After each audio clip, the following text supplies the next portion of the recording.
അദ്ധ്യായം 110 അൻ-നസ്ർ.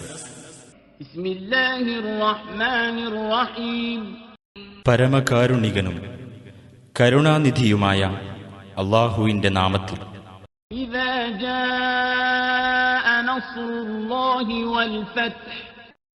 അല്ലാഹുവിന്റെ സഹായവും വിജയവും വന്നുകിട്ടിയാൽ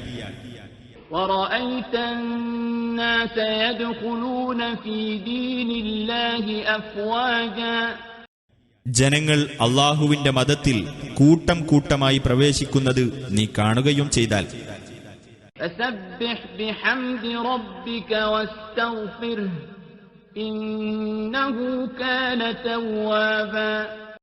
നിന്റെ രക്ഷിതാവിനെ സ്തുതിക്കുന്നതോടൊപ്പം നീ അവനെ പ്രകീർത്തിക്കുകയും നീ അവനോട് പാപമോചനം തേടുകയും ചെയ്യുക.